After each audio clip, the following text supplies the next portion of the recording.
প্ৰচণ্ড গৰমে সমগ্ৰ ৰাজ্যত দহিছে স্বাভাৱিক জীৱন-যাত্ৰা ব্যাহত হৈছে। এই সময়ছোৱাত জ্যেষ্ঠ নাগৰিকৰ কথা আমি ক'বলৈ নাযাওঁৱেই, শিশু আৰু কিশোৰসকলৰ ক্ষেত্ৰত কেনেধৰণৰ প্ৰিকশ্যনছ পিতৃ মাতৃসকলে গ্ৰহণ কৰিব লাগিব? হয়, সঁচাকৈ গৰমত বহুত বেছিয়ে গৰম হৈছে এইকেইদিন। শিশুসকলৰ কাৰণে আমি চিন্তাৰ এটা বিষয় হৈ পৰিছে। তেওঁলোকক সঁচাকৈ আমি বিশেষ যত্ন ল'বই লাগে। প্ৰথমতে তেওঁলোকৰ কাপোৰ কানিখিনিত আমি ধ্যান দিব লাগিব। কাপোৰ কানি সদায় তেওঁলোকে যাতে পাতল কপাহী কাপোৰ পিন্ধায়, সেইটোত আমি অভিভাৱকসকলক আমি অনুৰোধ কৰিব পাৰোঁ। আৰু পৰ্যাপ্ত পৰিমাণৰ পানী খুৱাব লাগে ল'ৰা ছোৱালীবিলাকক, যেনেকৈ হ'লেও পৰ্যাপ্ত পৰিমাণৰ পানী আৰু ORS, যিবিলাক WHO সাধাৰণতে ৰিকমেণ্ড কৰা যিখিনি ORS খুৱাব লাগে। আৰু মাজে মাজে তাহাঁতক নেমু চৰ্বতো খুৱাব লাগে, যিবিলাক অলপ ডাঙৰ ল'ৰা ছোৱালী হয়। আৰু ৰ'দত বিশেষকৈ খেলিবলৈ দিব নালাগে। ৰ'দত বিশেষকৈ অলপ এইকেইদিন খেলা ধূলাটোতো কৰিবই, এইকেইদিন বিশেষকৈ অতিপাত গৰম হোৱাৰ কাৰণে, প্ৰচণ্ড ৰ'দ হোৱাৰ কাৰণে ৰ'দৰ পৰা তেওঁলোকক অকণমান বচক। বিশেষকৈ যাতে খুব অতিপাত ৰ'দত ল'ৰা ছোৱালীয়েতো কিছু কথা নাজানে, অতিপাত ৰ'দত সিহঁতি অজান হিচাপে তাহাঁতি খেলি থাকিব পাৰে বহু সময় ধৰি, তেতিয়া হিট ষ্ট্ৰ'ক হ'ব পাৰে। চ' সেইকাৰণে তেওঁলোকক ৰ'দৰ পৰা যিমানখিনি পাৰে বচাব লাগে। আৰু প্ৰচণ্ড গৰমত এতিয়া খুব ঘামিব, এক্সেচিভ চুৱেটিং হ'ব, তাৰ কাৰণে এটা ডিহাইড্ৰেশ্যন হোৱাৰ সম্ভাৱনা থাকে। সেই ডিহাইড্ৰেশ্যন নহ'বৰ কাৰণে তেওঁলোকক আমি মাজে মাজে পানী খুৱাব লাগিব, ORS খুৱাব লাগিব। আৰু গাবোৰ পাৰিলে মাজে মাজে এখন কাপোৰ তিয়াই লৈ টানকৈ চেপি গাটো মাজে মাজে মচি থাকিব লাগে। খাদ্যৰ ক্ষেত্ৰত কেনেকুৱা ধৰণৰ খাদ্য তেওঁলোকক দিয়াৰ প্ৰয়োজন? খাদ্যৰ ক্ষেত্ৰত বিশেষকৈ এইকেইদিন খুব সহজে ঘৰত বনোৱা খাদ্য খোৱালেই ভাল। বিশেষকৈ ডাঙৰ ল'ৰা ছোৱালীক নৰ্মেল সহজে ঘৰত বনোৱা নৰ্মেল আৰু আমাৰ অসমীয়া যিটো খানা, ভাত দালি ধৰি লওক, চব্জি আৰু খুব চিম্পুল ধৰণৰ হ'লে বিশেষ ভাল। আৰু পৰাপক্ষত বাহিৰৰ খানাবিলাক এভইড কৰা ভাল, বিশেষকৈ গৰমৰ ছিজনত। বাহিৰৰ ফাষ্ট ফুড বা যিবিলাক অনলাইন অৰ্ডাৰ কৰি যিবিলাক খায়, সেইবিলাক পৰাপক্ষত নাখালেই বেছি ভাল। আৰু ডিম খোৱাৰ ক্ষেত্ৰত, মাছ মাংসৰ খোৱাৰ ক্ষেত্ৰত এই সময়ত এভইড কৰা ভাল। মাছ মাংস কম বেছি পৰিমাণে খাব, খালি অতিপাত খাব নালাগে। মানে ধৰি লওক সপ্তাহত এবাৰ দুবাৰমান খাওক, অলপ কমালেই ভাল পৰাপক্ষত। বিদ্যালয়বিলাকত আমি দেখিছোঁ ৰাজ্যৰ বিভিন্ন প্ৰান্তত প্ৰায় শিশুবিলাক মূৰ ঘূৰাই পৰি গৈছে, গৰমত আক্ৰান্ত হৈছে। যোৰহাটতো ভালেমান বিদ্যালয়ত এইটো হৈছে। এতিয়া আজিৰ পৰা 7:30 বজাৰ পৰা বিদ্যালয়সমূহ খোলাৰ ব্যৱস্থা কৰিছে। বিদ্যালয়লৈ যোৱা সময়ত, থকাৰ সময়ত কেনেকৈ ধৰণৰ শিক্ষকসকলেও তেওঁলোকক চাব লাগিব, কেনেধৰণৰ তাত প্ৰিকশ্যনছ ল'ব লাগিব?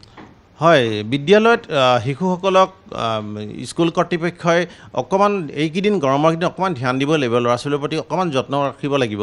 তেওঁলোকে বিশেষ যাতে গৰম নাপায়, স্কুলখনৰ পৰিৱেশটো ঠাণ্ডাকৈ ৰাখিবলৈ চেষ্টা কৰিব লাগিব। বিশেষকৈ প্ৰাৰ্থনা কৰা সময়খিনি যাতে ৰ'দত উলিয়াই নকৰে, ভিতৰতে কৰক। আৰু বাহিৰত যাতে স্কুলত যাতে খেলিবলৈ নিদিয়ে। সিহঁতক শিশুসকলক পানী খাই থাকিবৰ কাৰণে মাজে মাজে তেওঁলোকে মানে এনকাৰেজ কৰি থাকিব লাগিব। ঘৰখনত পিতৃ মাতৃ আৰু বিদ্যালয়ত সেই দায়িত্ব, পিতৃ মাতৃৰ দায়িত্বটো শিক্ষক শিক্ষয়িত্ৰীয়ে গ্ৰহণ কৰিব লাগিব। হয়, ডেফিনেটলি শিক্ষক শিক্ষয়িত্ৰী হওক বা বাকী স্কুলৰ যিখিনি কৰ্তৃপক্ষ থাকে, স্কুলত বহুত ধৰণৰ অন্য কাম কৰা মানুহো থাকে, তেওঁলোকেও অকণমান ল'ৰা ছোৱালীখিনি অকণমান যত্ন ল'ব লাগিব ডেফিনেটলি।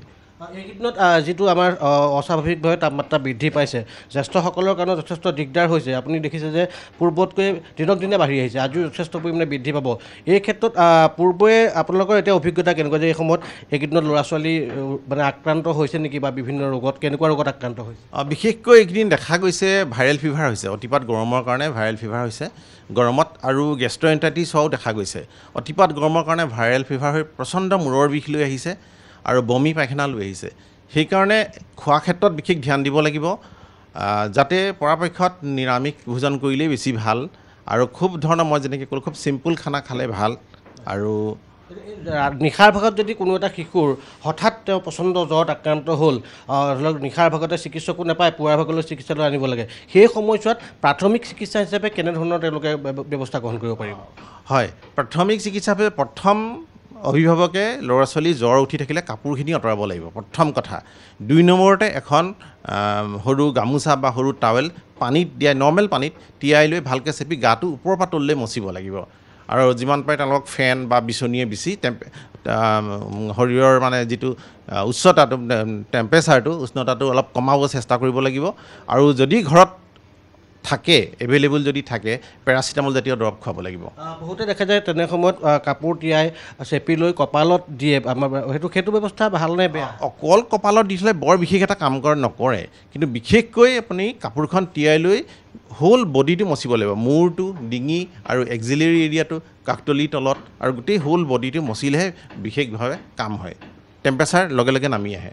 ধন্যবাদ জ্ঞাপন কৰিছোঁ। এয়া আছিলে ডক্টৰ সঞ্জীৱ বৰগোহাঁই ডাঙৰীয়া। তেখেতে ক'লে যে এই সময়ছোৱাত কেনেধৰণৰ সাৱধানতা গ্ৰহণ কৰিব লাগে বা পিতৃ মাতৃয়ে বা বিদ্যালয়ৰ শিক্ষক শিক্ষয়িত্ৰী বা আন আয়াসকলে কেনেধৰণৰ সাৱধানতা গ্ৰহণ কৰিব লাগে আৰু এই সময়ত এই গৰমত শিশুসকল বিশেষকৈ প্ৰচণ্ড ভাইৰেল ফিভাৰত আক্ৰান্ত হৈছে, কোনো হয়তো ডায়েৰিয়া জাতীয় ৰোগতো আক্ৰান্ত হৈছে। সেয়ে এইখিনি অলপ সাৱধানতা গ্ৰহণ কৰিলে শিশু আৰু কিশোৰসকলক এই গৰমৰ পৰা তেওঁলোকক হিট ষ্ট্ৰ'কৰ পৰা বা অন্য ৰোগৰ পৰা নিতান্তই বচাব পৰা হ'ব। আমি আশা কৰিম যে এই পৰামৰ্শখিনি যদি প্ৰত্যেকজন পিতৃ মাতৃয়ে পালন কৰি নিতান্তই তেওঁলোকৰ সন্তান এইকেইদিন সুকলমে বা সুস্বাস্থ্যৰে পাৰ হ'ব বুলি আশা কৰিব পাৰি।